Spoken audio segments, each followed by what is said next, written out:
मुझे लगता है गुरु को प्रणाम करने के लिए, गुरु की पूजा करने के लिए कोई एक विशिष्ट दिन नहीं होता।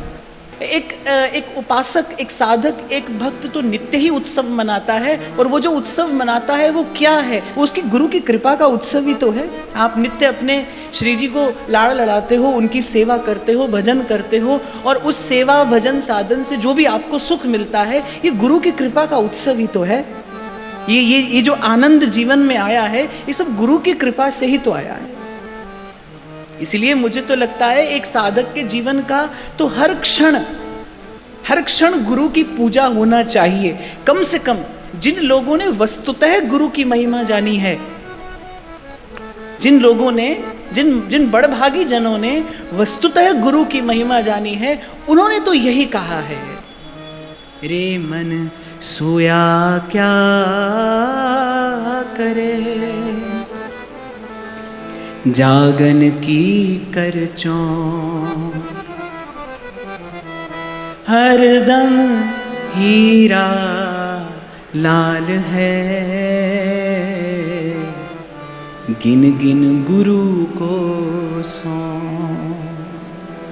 तो मैं तो आपको यही कहूंगा भाई कि गुरु की पूजा तो प्रत्येक श्वास से हो, गुरु की पूजा तो जीवन के हर क्षण में हो, क्योंकि इससे न तो इससे कम गुरु को कुछ दिया जाना चाहिए, न तो इससे कम गुरु को कुछ दिया जाना चाहिए, न इससे अधिक कुछ देने की आपके मेरे पास में सामर्थ्य है। क्या क्या भेंट किया जाए गुरु को, क्या निवेदन किया जाए, क्या किया जा सकता है, क्या किया जा सकता है?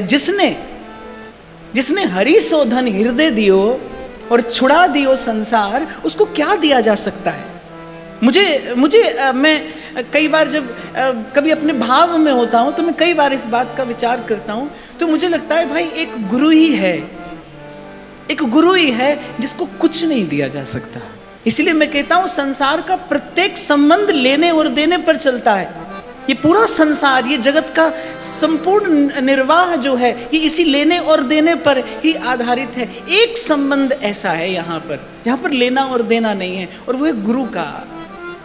इसलिए सतगुरु मिला तो सब मिला, और नहीं तो मिला न कोई। मात पिता और सुत बांधवा, ये तो घर घर हुए। जो संशय का रोग है, ये केवल सतगुरु रूपी वैद्य ही दूर करता है। कैसे? सबद बाण उर अंतरला, या फिर ऐसा कह लीजिए, ये अधिकार प्रभु ने केवल गुरु को ही दिया है, गुरु को दिया है। और मैं कई बार गुनगुनाया करता हूँ, मुझे पंक्तियां बड़ी प्यारी लगती हैं। श्री गुरु नानक देव जी महाराज कहते हैं, जे सो चंदा उगवे सूरज चढ़े हजार, एते चानन होया गुरु बिन घोर अंधार। 100 चंदा उगवे सूरज चढ़े हजार, पे एते चानन होया, इतना प्रकाश होने पर भी वो कहते गुरु बिन घोर अंधार। जो मन का संशय है, ये केवल सदगुरु रूपी वैद्य ही हरिनाम रूपी, भगवान नाम रूपी औषधि से दूर करता है। और बस यही एक व्यवस्था ऐसी है भाई, ये ऐसा ही है, ये अधिकार प्रभु ने गुरु को ही प्रदान किया है। इसलिए जिसने उसको पाया है, जिसने उसको पाया है, उसने जी भर के, उसने मन भर के अपने गुरु का यश गाया है। हमारे यहाँ आपको प्रिया जी की जन्म बधाइयाँ बहुत मिलेंगी, लाल जी की जन्म बधाइयाँ बहुत मिलेंगी, लेकिन जितना रसिकों ने श्री हिज्जी महाराज का जस गाया है, जितनी हिज्जी महाराज की बधाई गाई है, उतना आपको और अन्यत्र दर्शन नहीं होगा। और फिर उससे भी आगे हित तत्व का प्रकाश करने वाले श्री सेवक जी महाराज की बधाई गाई, अद्भुत।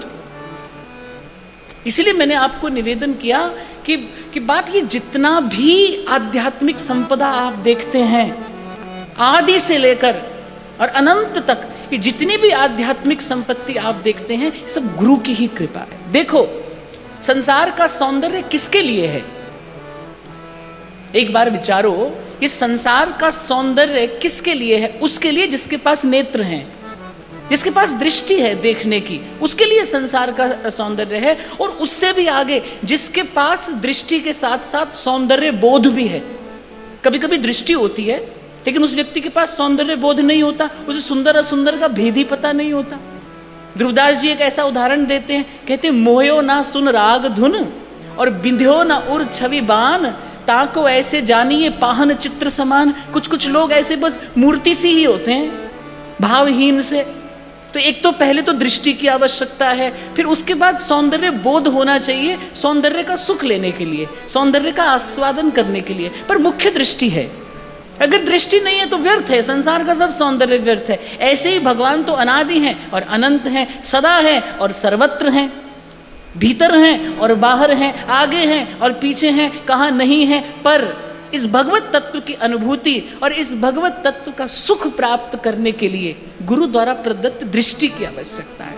रब तैथों दूर नहीं पर तेरा भी कसूर नहीं, वेखन वाली अख जड़ी ओदे विच नूर नहीं।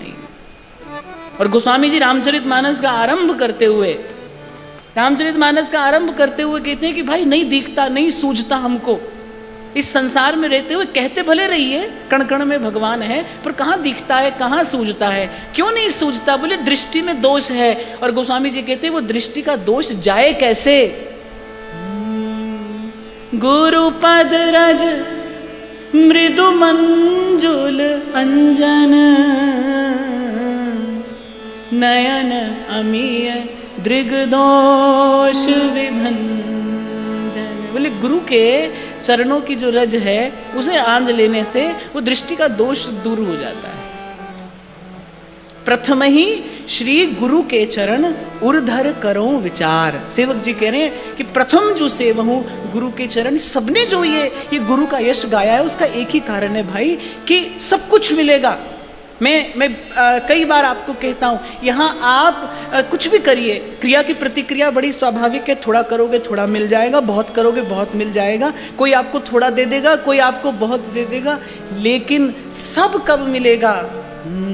सतगुरु मिला तो सब मिला। अच्छा, कबीर कहते आर पार का खेल है भाई, यहाँ बीच में कोई मार्ग नहीं है। या तो आर है और या फिर पार है, या तो कोई उत्तीर्ण हो गया है या फिर अनुत्तीर्ण रहा है। बोले सतगुरु मिला तो सब मिला, और कह रहे नहीं तो मिला न कोई, नहीं तो कुछ नहीं मिला। इसलिए यद्यपि मुझे लगता है कि मेरे जैसे अभावग्रस्त हृदय के पास तो गुरु की महिमा गाने के लिए क्या है, कुछ नहीं है, इन संतों की वाणी का ही आश्रय आधार लेकर। पर मैं निवेदन यहाँ आपको ये करना चाह रहा हूँ, जिसने ऐसा अमूल्य धन दिया है, जिसने ऐसी अमूल्य निधि दी है, मैं कहता हूँ कि जब कभी प्रभु का स्मरण करते करते, सेवा करते करते नेत्रों में 2 अश्रु आ जाए ना, मुझे लगता है उस समय तो रोम रोम से अपने गुरु के प्रति कृतज्ञता अभिव्यक्त करना चाहिए। जीव के बट में, जीव के हिस्से में ये सुख नहीं है भाई, ये अपने पुण्य से नहीं मिलता, ये अपने पुरुषार्थ से नहीं मिलता। कभी आप माला करते हो, कभी आप श्री जी की सेवा करते हो, लाड़ करते हो, कभी ऐसे उनका स्मरण करते करते, उनको याद करते करते, उनकी सेवा करते करते कभी हृदय भर आए ना, कभी नेत्रों में 2 अश्रु बिंदु टपक आए, वो बड़े अमूल्य हैं भाई, वो बड़े अमूल्य हैं। क्योंकि संत कहते हैं कोटि कोटि जन्म के तीर्थ साधन, कोटि कोटि जन्म के तीर्थ साधन मन का मैल नहीं धोते। और कबीर कहते पल भर का ऐसा भजन और भारे पाप भगाए, और एक क्षण का भजन जीव को निर्मल कर देता है। तो जब कभी ऐसी स्थिति आए ना, तो रोम रोम से उसके गुण उपकार का पा सकूं नहीं पा, रोम रोम कृतज्ञ है, करे सुधन्य पुकार। और सच सच तो कहूं आपसे, आज मेरा कुछ कहने का सामर्थ्य भी नहीं है। आज हृदय बस भरा है कि प्रभु की कृपा की बयार हमको यहाँ ले आई, इन चरणों में लाकर बैठा दिया। नहीं तो आप और मैं भी कुमति कूप में पतन था, पकड़ निकाला हाथ, किसी ने निकाला है आपको मुझे। इसीलिए मैं आपसे बार बार कहता हूँ, हर बार कहता हूँ, भाई कोई लाया है आपको मुझे यहाँ तक।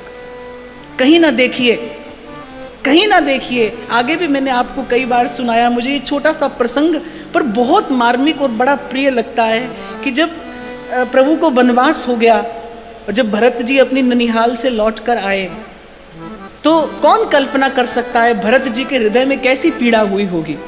विदीर्ण हो गया उनका हृदय, शत शत खंडों में विदीर्ण हो गया।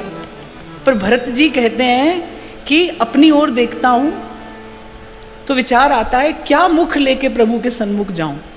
अब क्या मैं उनके सन्मुख जाने योग्य रह गया हूं। अपनी माता की ओर देखता हूं, फिर तो लगता है लौट चलूं, फिर तो लगता है लौट चलूं।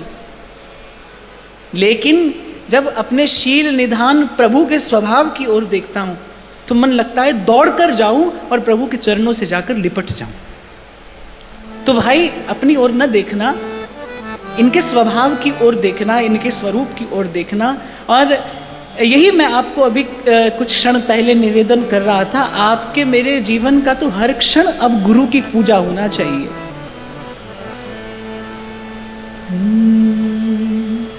जिन्होंने लड़े तीसी स्वामिनी हमें दी,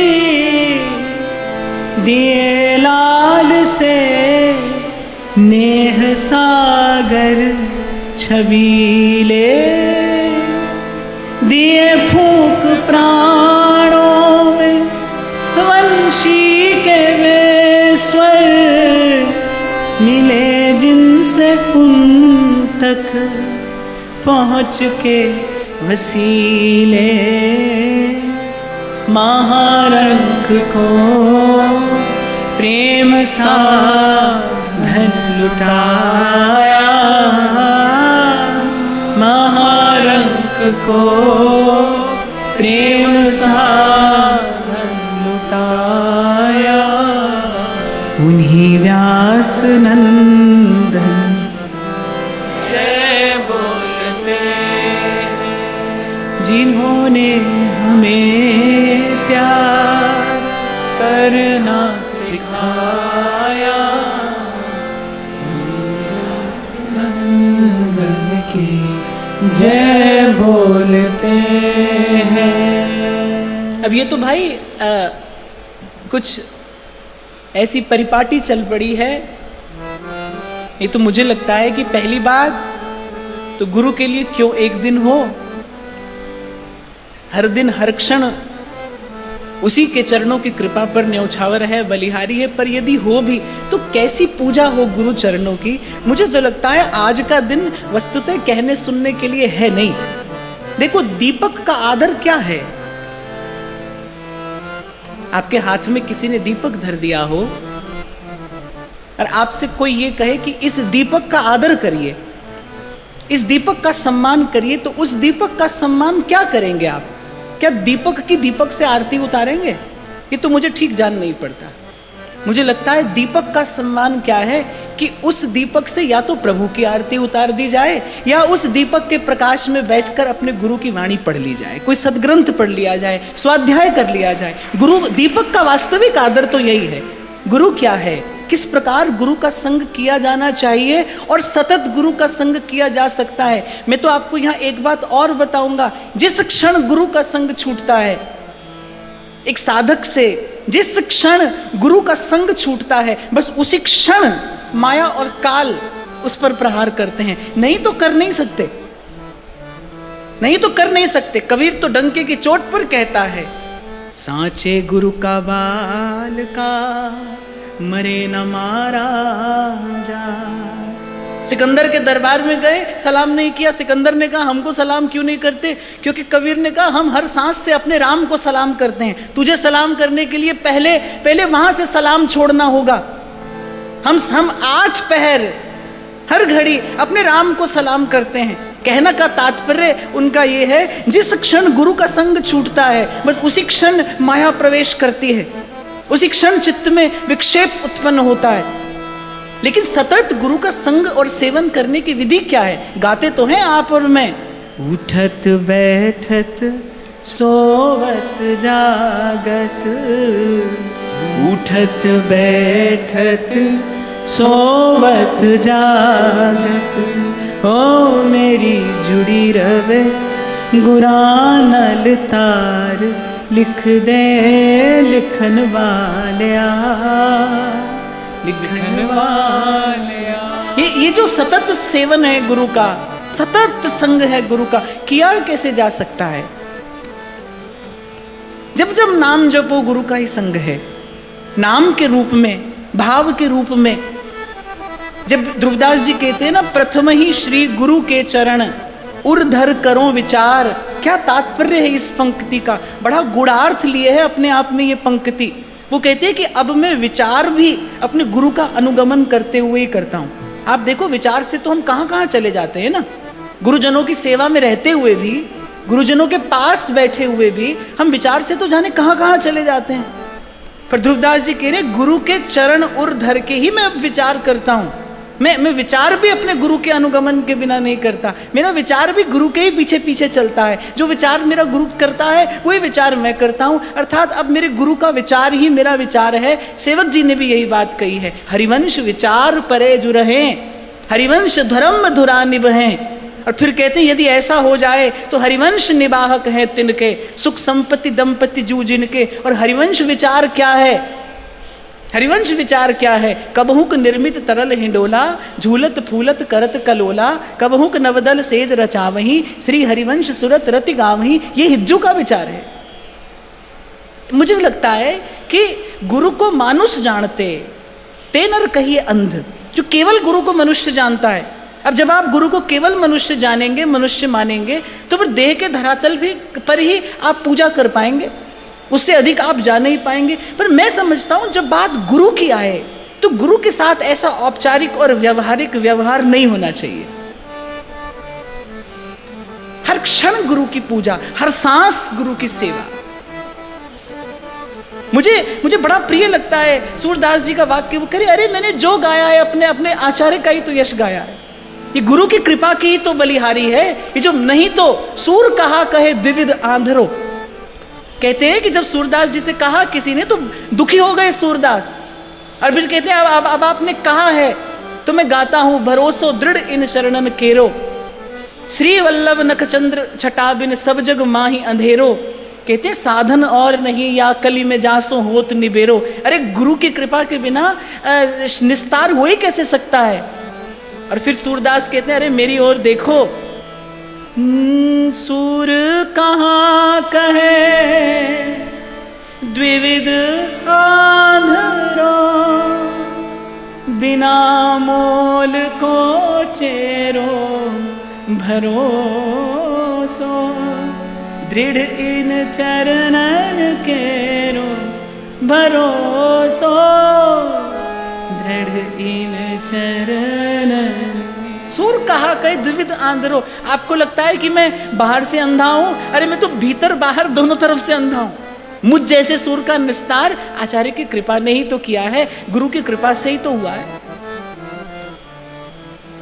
तो मुझे लगता है कि वैसे तो ये कहने सुनने का विषय नहीं है। आज का दिन तो मुझे लगता है सतत गुरु के चरणों का एक स्मरण हो और एक मौन समर्पण गुरु के चरणों में हो। यही गुरु की पूजा की विधि है भाई।